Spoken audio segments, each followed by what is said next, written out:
What's up, guys? John from JC Radio here with Cody. What's up? You see what I did? I said here as in here, but then also here with Cody. So instead of saying here twice, I just used the same word. Yeah, gotcha. Right. You know who's not here? Alex? Yeah, big shocker, right?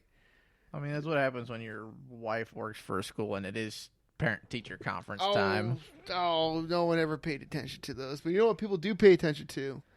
Us? No. Oh. Not even close. Well, hopefully that'll change. I know 3 people right now that say they kind of listen to us, and I don't even know what that means. So, all right, then. No, one person said that they just have yet to finish an episode. That's fantastic. So if we finish it right now, we can help them and finish. They can finish the episode right now. Yeah. So, but we're not going to. All right. Because we're selfish. Sure, we'll go with that. But you know what else is selfish? What? Ghost stories. Are they selfish? I really don't know. I guess they are, because the majority of them end with either someone getting killed or getting stuck in an eternal loop of horror, or it's just always about the ghost. I'll give you that, yeah. I don't know. But we have yet to talk about ghost stories. We put up on our Facebook page any suggestions for this week's October talk, and because we got 2 more, counting this one, because October's ending. Yep. Sadly, but yes. Sadly, yeah. But what's funny enough is that the person that gave us a really good suggestion was Alex. Who isn't here. Who's not even here to talk about it. So we're going to talk about it without him. So I'm going to look up my favorite story. So ghost stories or cryptic stories. What scares me most about any sort of like folktale or legend or like a creepy story is that it is literally based on some form of truth, but you don't know what that truth is. You don't know what the true aspect of it is, I guess. Yeah, and of course, like us as rational people are like, oh, well, it's not the monster. You know, we say that, but in our heads we're like, holy crap, it might be the monster. Yeah. So, but I don't know. I mean, what do you think about ghost stories or cryptic tales in the first place? I mean, I enjoy reading about most of them. While I would like to believe in ghosts, because I'm one of those people that I really, really want ghosts to be a real thing, they keep proving me wrong. Well, how so? Anybody that actually listens that knows me knows that both colleges I've been to are supposed to have plenty of ghost stories to them. William Wood's not nearly as much as Quincy. Quincy is supposed to be riddled with ghosts everywhere on that campus. Both theater departments are supposed to have like 3 ghosts. The Quincy and the William Woods one each have like 3 ghost stories I've heard to each of those. Quincy, on top of the theater, has another like half a dozen or more ghost stories that I've heard about. And I've yet to see a ghost at any of these places. Like, I really want them to be real.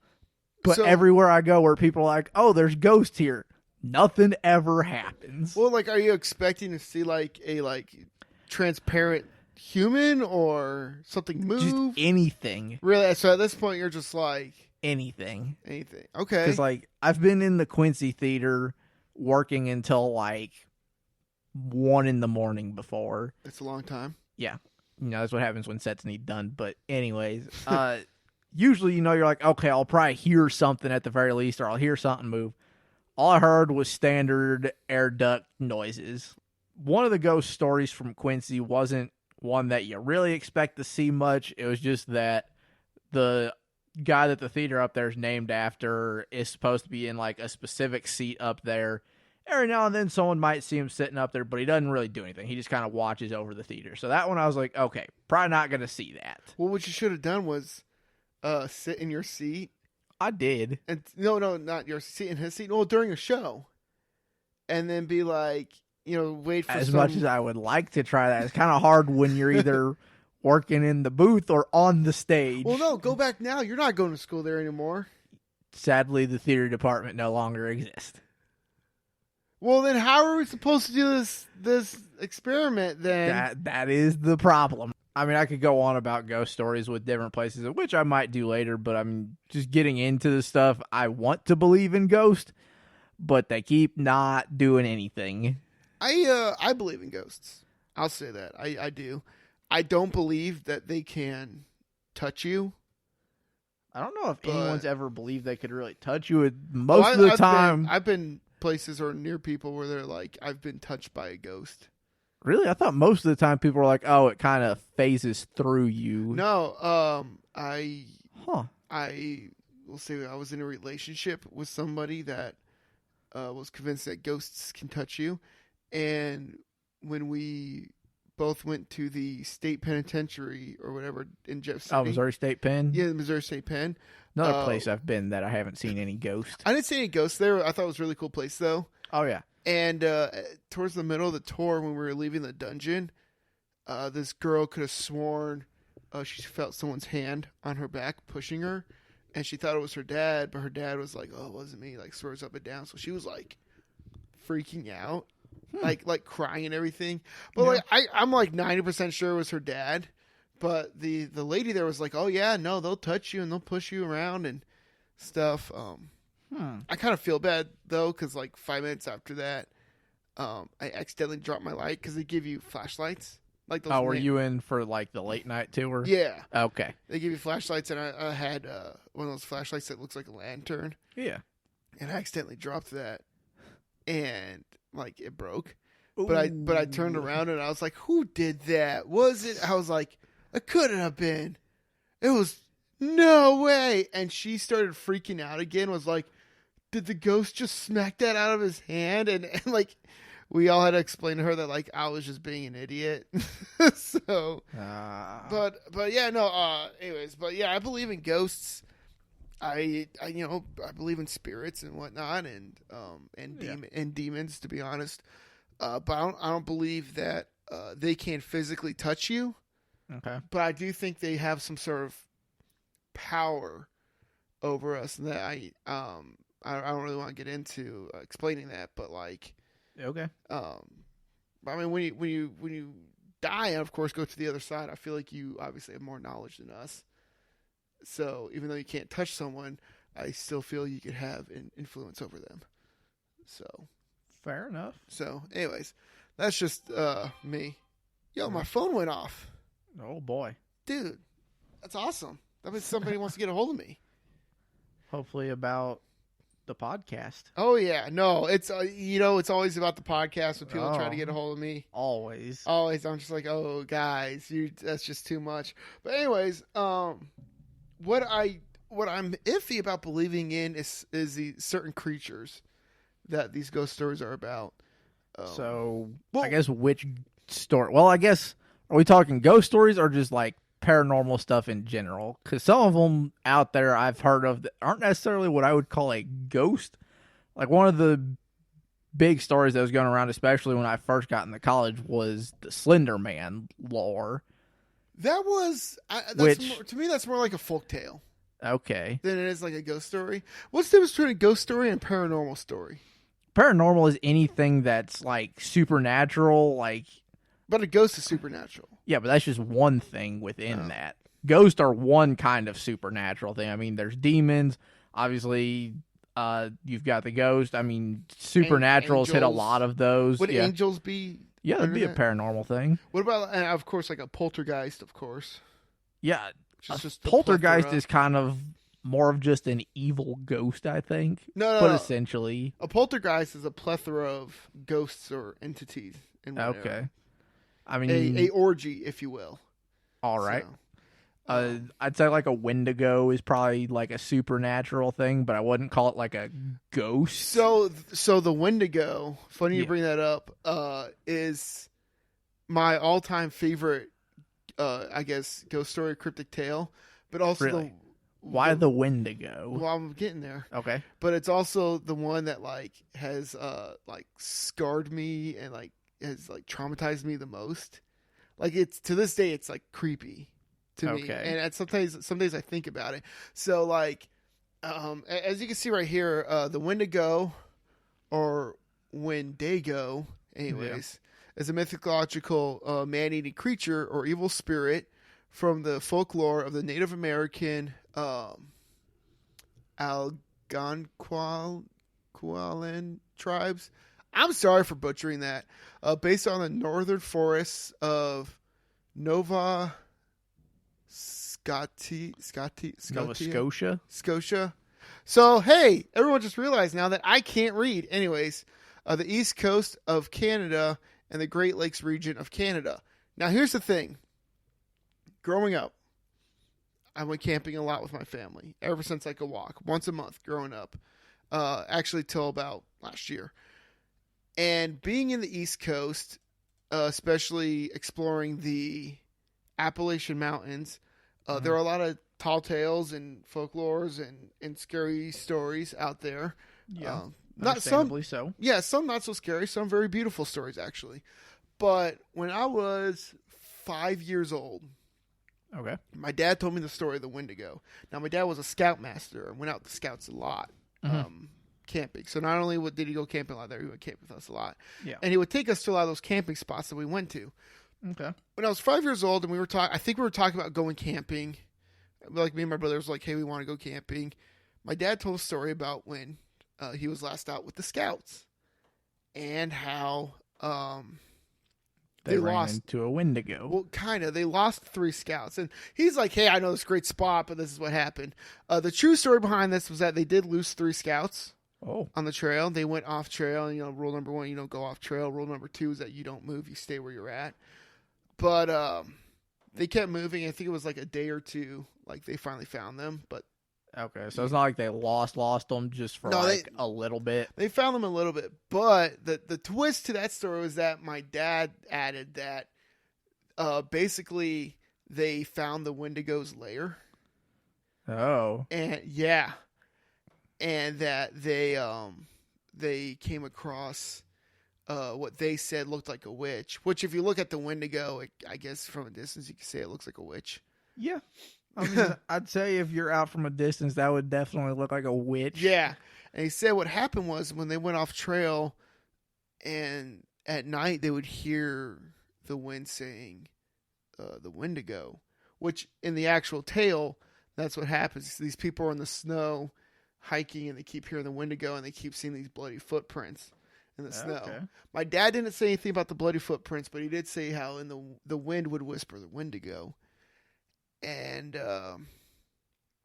they said the second night they decided to figure out what it was, so they grabbed their pocket knives, they sharpened sticks and whatnot, and they went out to go look for it, and they found a cave in the Appalachians. Now there's a lot of different little caves and crevices in the Appalachians. Not a huge surprise. I don't know how my dad came up with this on the spot, but all the details were spot on. Oh, so and as a 5-year-old, this was on the spot. He made. This up? Yeah, yeah. Wow. I don't know. I'm pretty sure he was going to tell us this anyways, but it felt like on the spot because we were all just chilling on his bed, and he was like, "I'm gonna tell you guys a story." So I'm like 5 years old, like really intensely believing everything my parents say to me. Yeah, and they went inside the cave in the crevice, and they said that they found this witch there, cutting off the legs of this man, and he was just all bloody and screaming terror. Wow. And while he was screaming, he was shouting the Wendigo because of like whatever spell or curse like the witch had on him. Mm-hmm. And he said that they just turned around, just ran out. And the witch changed after them, which was the Wendigo, and they were just going until they ran into the scout lead, the search party, and they went off. And then so like that was the end of the story. And I'm like, "Are you serious?" My dad's like, "Yeah, we're going camping there like next week." All right. And I was like, how about no?" But ever since then, because we lived on the East Coast and it is an East Coast creature, granted a Canadian creature, I didn't know that till like not that long ago, actually. That was a Canadian creature. Growing up on the East Coast, we would go into the Pine Barrens, where the Jersey Devil lives. I got stories about that too. All right. I was convinced that not only did the Jersey Devil, have his lair there, but also the Wendigo crept up and down the Appalachians. So ever since then, I've done my own research on the Wendigo, and like at school, we would wear like scary stories to tell in the dark, and the Wendigo was one of those stories, and everyone called it the like the Wendigo or something like that, or the Wendigo. Yeah. And I was just like, guys, it's pronounced the Wendigo, but yeah, that scared the crap out of me. I would imagine at that age, Oh, I would yeah, probably no, also be it was- terrified. But yeah, even to this day, some days I'll be out there in the cold just working on stuff outside, Yeah. and just if the wind hits me just right, I'll faintly hear the Wendigo, and I'm like, that's it, we're moving. So, All right, then. oh, it's scary. So if you want to scare John on Halloween, dress up as a Wendigo. If you want to get a machete to the face on Halloween, try to scare me by dressing up like the Wendigo. That too. What about Bigfoot? You believe in Bigfoot?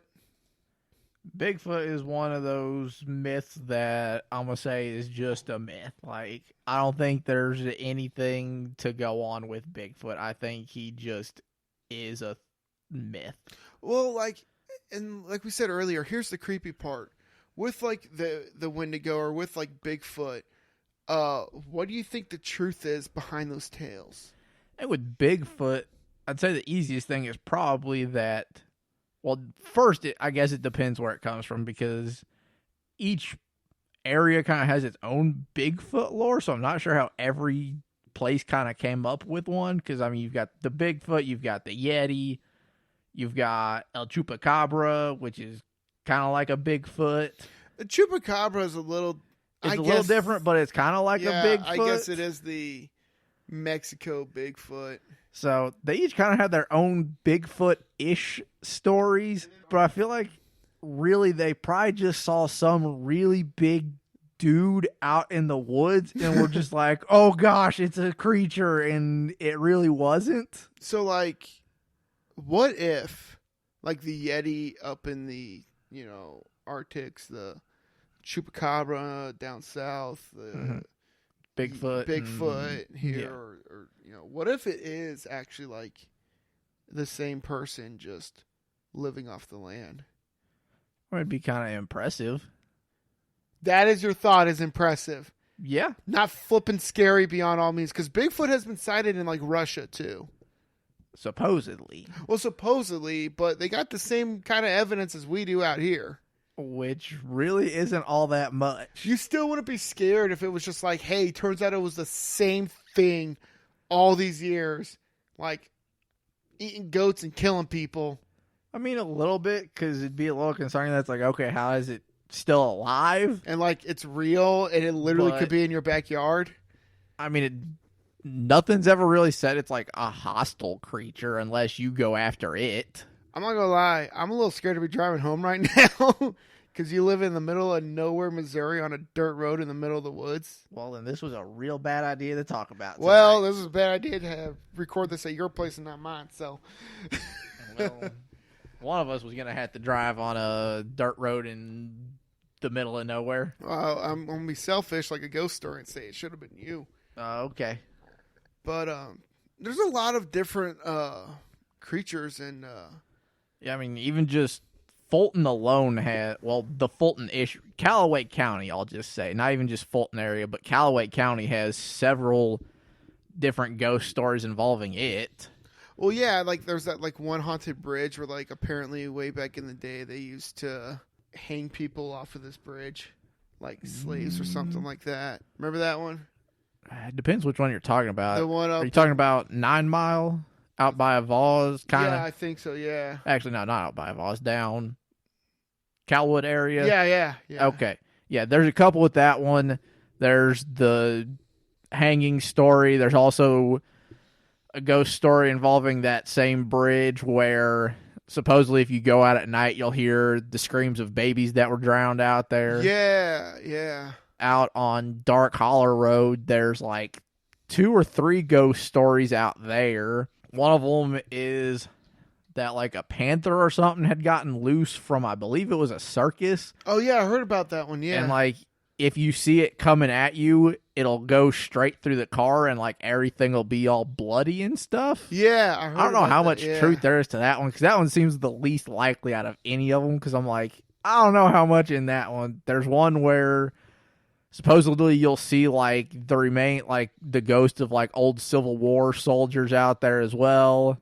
I think there was one more, but I don't remember exactly what that one was about.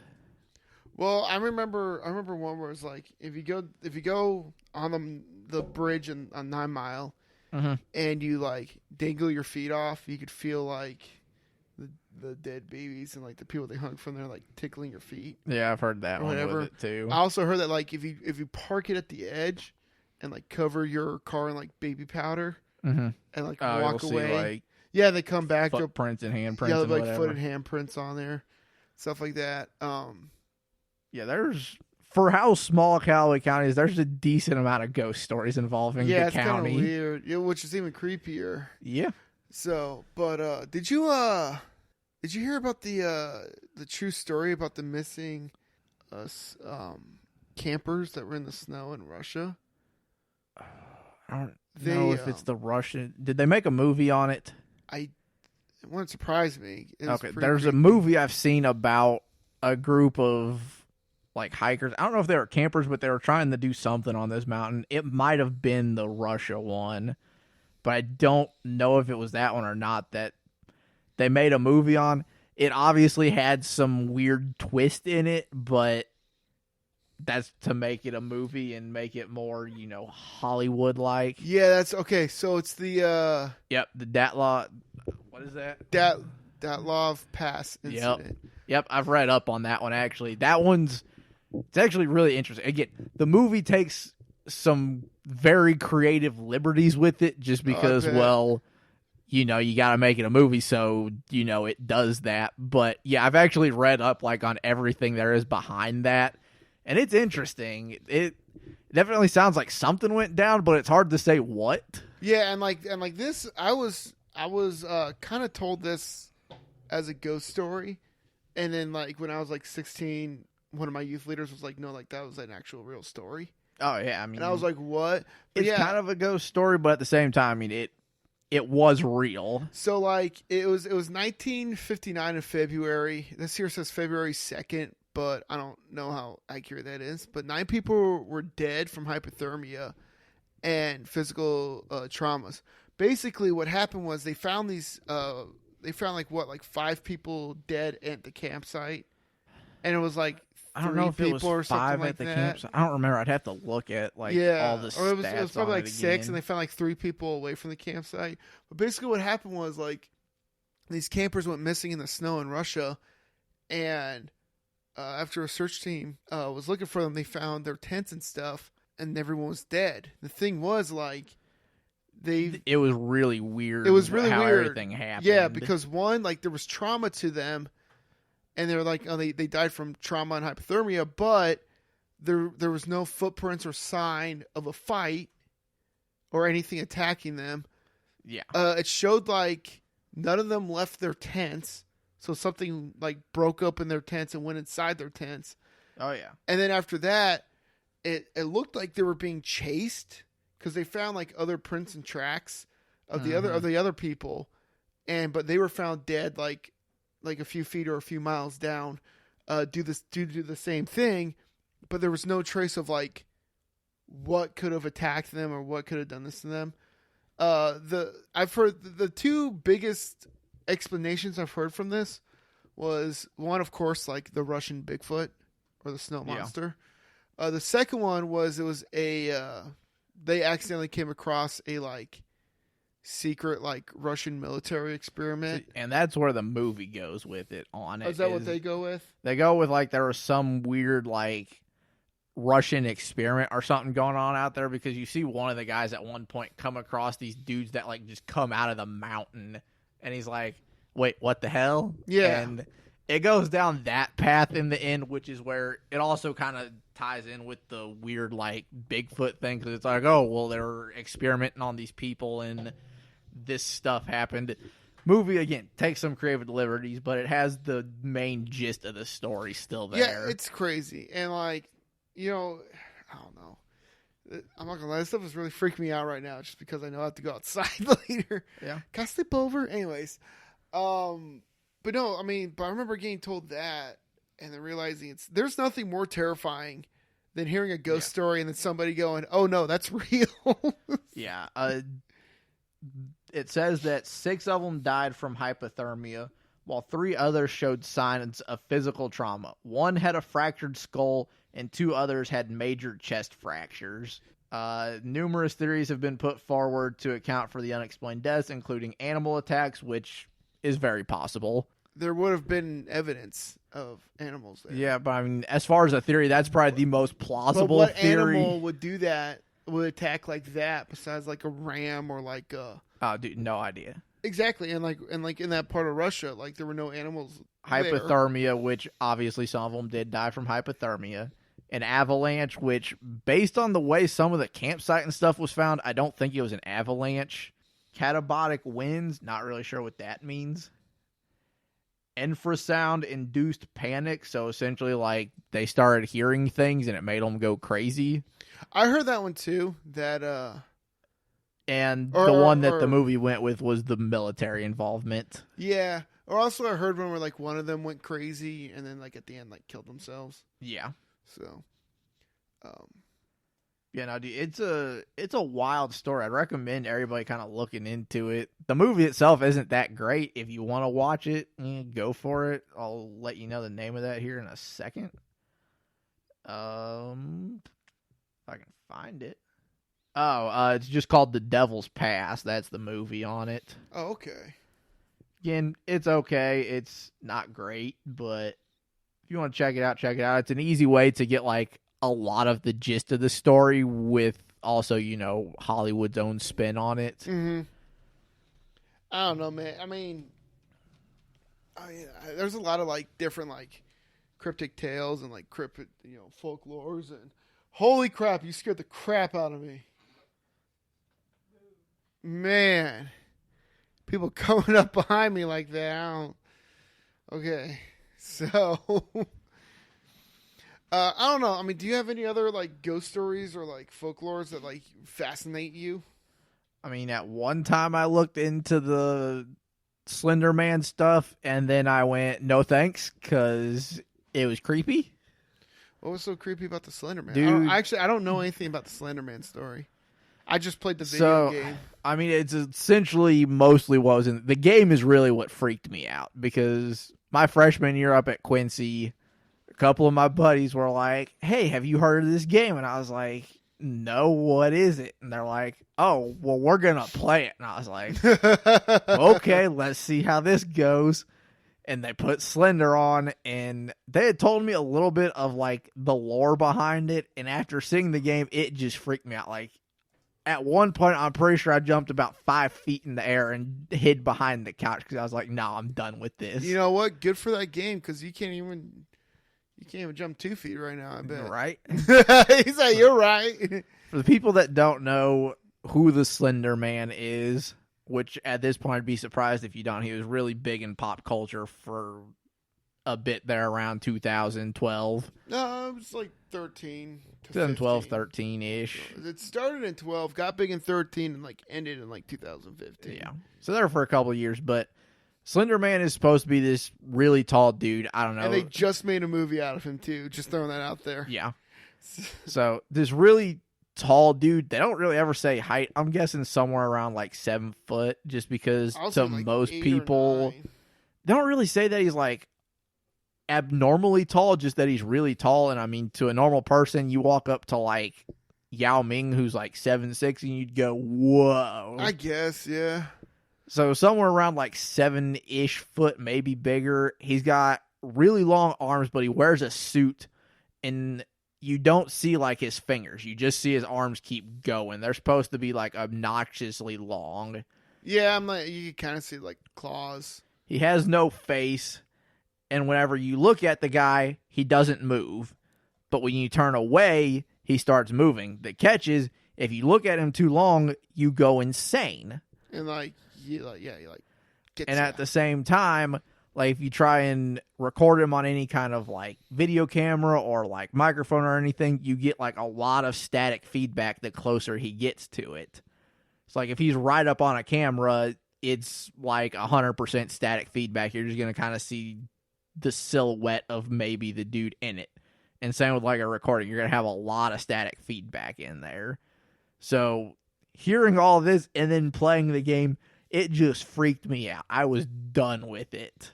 So this is creepier. It says that not only does he stalk you, but he will also leave you, he will either abduct you or traumatize you, and it will be particularly children.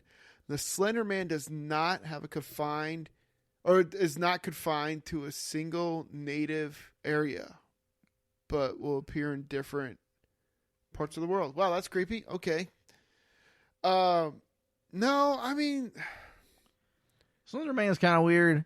Again, he's not like the weirdest one out there, but the fact that it just caught fire at around like 2012 to 15 makes you kind of freak out a little bit. It was a fun video game. I didn't know there was actually like Tale of Slender Man. And then there were those two girls that stabbed their friend to prove themselves worthy to the Slender Man. Yeah. Which I was like, geez.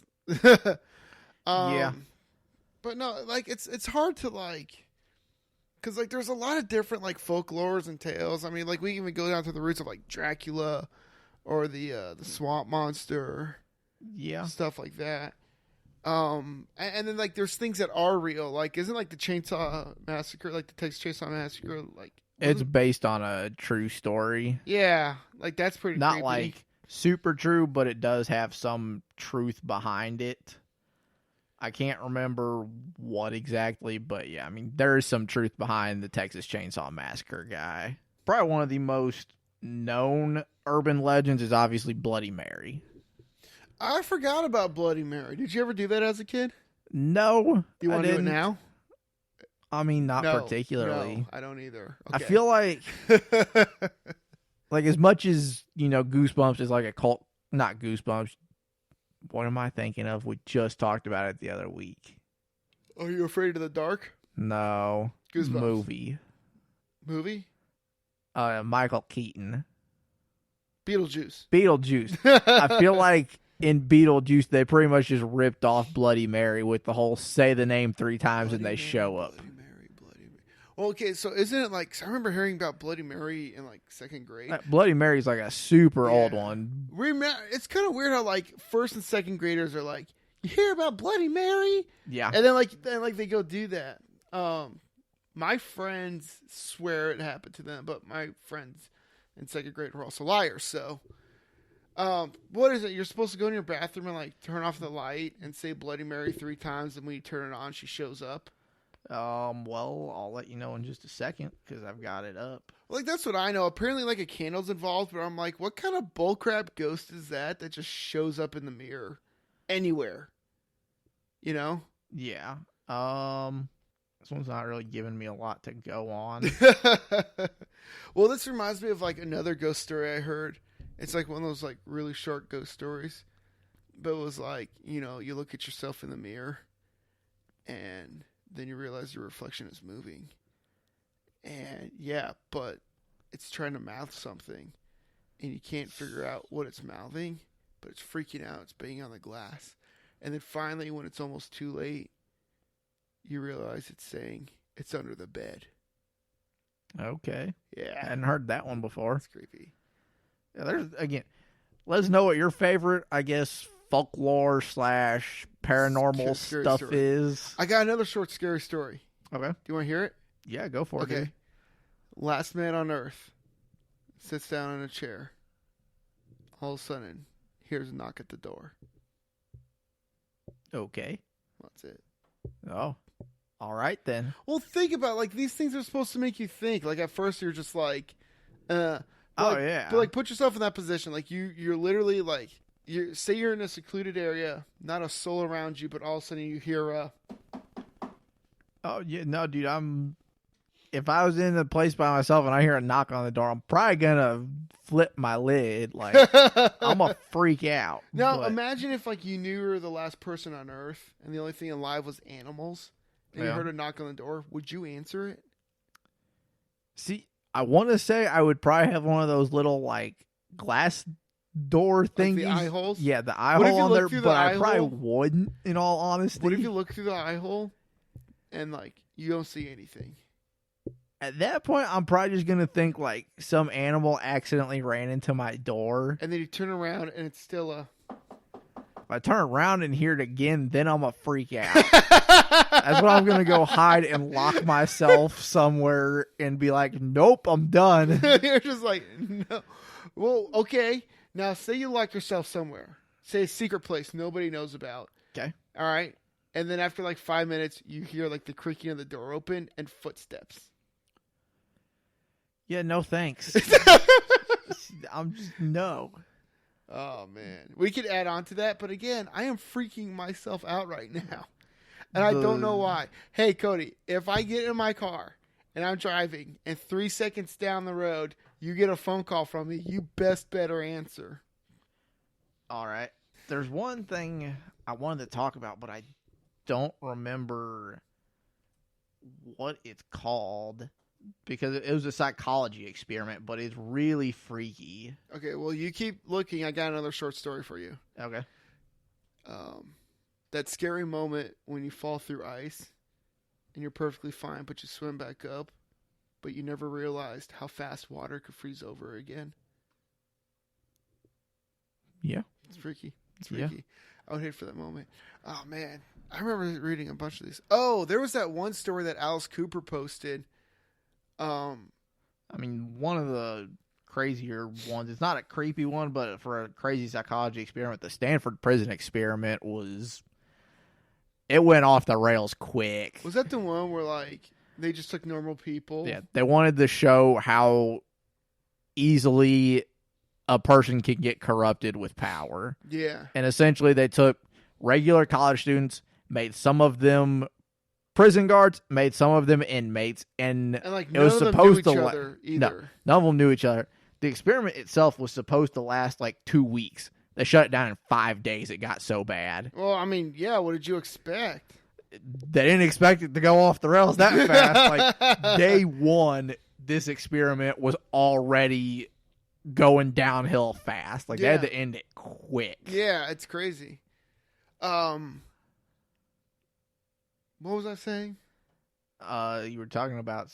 Alice Cooper. Yeah. Okay, so Alice Cooper put up a story a few years ago, and it's a scary story called The Elevator, or like a mind freak, you know. And what it is that you go inside of an elevator and say you hit like level 9, and the person next to you hits level 8, but then gets off and says, "When you get to level 8, I'm going to kill you." And you see him take the stairs. The freaky part isn't the fact that he said that. The freaky part is that you know what to expect when it comes to level 8. And you don't know what to do about it. Mm-hmm. You know what I'm saying? Yeah. That's the mind freak behind that one. Because like the elevators are going to keep going until it gets to level 8. Yeah. And when it gets to level 8 and that thing opens up and you see that guy there, you know, what are you going to do? What's going to happen? Yeah. What's even scarier is if level 8 happens and he's not there and you're like, either he fell, twisted an ankle, out of shape, or he's actually going to murder me on 9. Or he's behind me. Yeah. So. Man, I can't. So I'm trying to find it, but I cannot find the one I'm thinking of. So I'm trying so hard not to laugh at this situation right now because I know how you get when you're listening, and I know you're actually listening. Yeah. But that's all you say is, yeah. It's just, so people right now are like, John, shut up. He's not interested. No, he is. He's nodding his head and everything. I'm listening. I'm trying to figure out what this experiment was, and I cannot for the life of me remember what it was. I'm wanting to say it was a Russian experiment, but I could be wrong on it. And see, dude, that's where I get like off because I remember like kind of what it is, but I don't know enough to really explain it. Like they were doing these tests on people, and I don't know if it was like Oh, they're doing a test to see the effects of like sleep paralysis and like lack of sleep and what would go on there. That's dangerous stuff, man. Yeah. I like how we went from like folklores to like real life like things that I just hiccuped and laughed at the same time. But like real life things actually happen, which is even scarier to me. Yeah. Man. I mean, a few weeks ago we had that ghost I know, right? dangling that thing over Alex. Yeah. You know, who knows what's going to pop up now? Opening this door. Is there something behind me? Okay, this one might not actually have been real. It looks like it was technically from a creepy pasta story, but still, it was kind of freaky when you hear about it. Pasta story? Creepy pasta, like the website, they just come up with like creepy folk tale stuff. Oh, shoot. Okay, I didn't know that. Yeah. Not going on there, but okay. It was a sleep experiment. Let me see. It says it took place in the 1940s in a military-sanctioned scientific experiment. 5 political prisoners were kept in a sealed gas chamber with continually administered airborne stimulant for the purpose of keeping the subjects awake for 30 continuous days. They were falsely promised freedom if they complete the experiment. Subjects behaved normally during the initial days, talking to each other and whispering to the researchers through the one-way glass, though it is noted their discussions gradually became darker in subject matter. After 9 days, one subject begins screaming uncontrollably for hours, while the others have no reaction to his outburst. When a second begins screaming, the others prevent the researchers from looking inside by pasting torn book pages and their own feces on the porthole windows. A few days pass without the researchers being able to look inside, during which the chamber is completely silent. The researchers use the intercom to test that the subjects are still alive and get a short response of a subject expressing compliance. On the 15th day, the researchers decide to turn off the stimulating gas and reopen the chamber. Upon looking inside, they discover that 4 surviving subjects have performed lethal and severe mutilation and disembowelment on themselves during the past days, including tearing off flesh muscles, removing multiple abdominal internal organs, practicing self-cannibalism, and allowing 4 inches of blood and water to accumulate on the floor. Subjects also violently refused to leave the chamber and begged the scientists to continue administering the stimulant, murdering one soldier and severely injuring another, attempting to remove them. Kind of goes on and talks about, more of how they essentially went insane because they kept them awake too long. Well, yeah. It's a really creepy story. I thought it was real. Didn't realize it was a creepy pasta story until now because, I never really looked into it. I was just like, that's freaky. No, that is pretty freaky. Look into it. There's a lot of really messed up, scientific research out there. The Stanford one is probably one of the most messed up for, actually existing research because of what went down in that. Well, about the Stanford one, they probably didn't expect it. No, they didn't. They knew. I wouldn't say what they did was messed up. I would say the outcome was messed up. Yeah, it was more the outcome than anything. Yeah, what they did was just a normal social experiment. If you think about any social experiments, they could all go wrong in a heartbeat. Oh, yeah, no. I mean, it's easy for them all to go wrong. But the Stanford one, while they expected it to kind of go the way it did, they didn't expect it to go as fast or as bad as it did. Because day one, they were already just, the people that had been chosen to be the prison guards, day one were already referring to inmates as a number. Instantly, they were just like, okay, I'm better than you because I'm a guard and you're an inmate. Yeah. It went off the rails so fast. Ghost stories and stuff are creepy enough, and then you look at, some things that we have actually done, and it's oh, wow. And it's hard for me to figure out if a real life story compared to a ghost story is creepier. I mean, to this day, that Wendigo story my dad told, or pretty much any Wendigo story that's told, scares me to this day. Any Jersey Devil story or legend scares me to this day. Not because of the Wendigo thing. I've had my own personal run-ins with the Jersey Devil, which that's a different story for another time. Yeah. Versus, things that really happen that you would hear about on the news or just someone would report on, and you're just like, holy crap. Let's go back to that bath salts thing. That really happened. Oh, yeah. Yeah, that's creepy. I could tell that story and convince somebody I was just making up a ghost story. or like a creepy, like mess up story, but then at the end be like, no, this really happened. Oh yeah, hey, So- yeah. It's weird what we're capable of actually doing. Like, Yeah, we The don't need no ghost fake sto- stories. yeah, Like, we're scary ghost stories enough. are bad enough, and then you look at like, again, mostly scientific experiments or like people going nuts on drugs or something, and you realize how messed up like actual people are. Mm-hmm. No, it's crazy. But then, like, there's stories like Dracula, where like he just had an iron deficiency, so he had to drink human blood. You know, Oh yeah, that's like that right there. That's not scary at all. It's like, okay, that's what they did back in No. the day. But then somebody is like, well, let's add a pair of fangs to him and call him a vampire, and bada bing, Yeah. bada boom. Because Dracula's real. His castle's real, yeah. but the vampire aspect not real. Yeah, the guy Dracula is based on very real, very interesting story. Oh no, I love it. You could actually stay at his.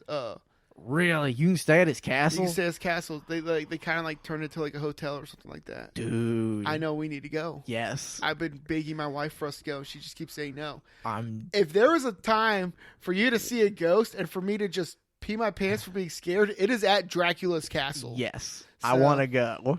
Or maybe not, because he was a real guy and probably wasn't really that bad of a person. I don't know. He was a pretty bad dude. Everyone was bad back in the day that had a castle. I don't know many other people that like impaled their prisoners like on giant wooden stakes and just let them slide down it to their death. That's So we're not staying there anymore. yeah. He was a pretty bad guy. Let's go to Like- Disney instead. I get why he kind of did what he did, trying to protect his homeland and stuff, but it was pretty messed up. Okay, so you saying that's making me scared of you right now. So he says, "I'm gonna die." All right. I pretty much got nothing. At least nothing new. I mean, I could reiterate on all the scary stuff, but Again, let us know your favorite scary stories. dude, what is your guys' favorite? I need new scary stories. I need a new reason to like be scared at night. Even if you've got a story like the Detlov Pass that we haven't heard of, send those our way. No, if you've nothing. if you've got stuff off of Creepypasta we might not have seen, send that our way, because well, that website comes up with some pretty crazy stuff. If you have seen Bigfoot or had a Bigfoot encounter or encounter with any of these folklore creatures, let us know. All joking aside, I'm actually really interested in those stories. I know a few people that claim to have seen Bigfoot. Really? Oh yeah, you actually know them too, but we're not going to name drop right now. Okay. So, but If you've seen ghosts, let us know. Tell us where. If you have a place you want us to go ghost hunting at, we might consider that, but let us know. we will consider it. And that's as far as I'll say right now. Yep. So, but if you have nothing else, October Talk, second to last one. This is JC Radio signing out.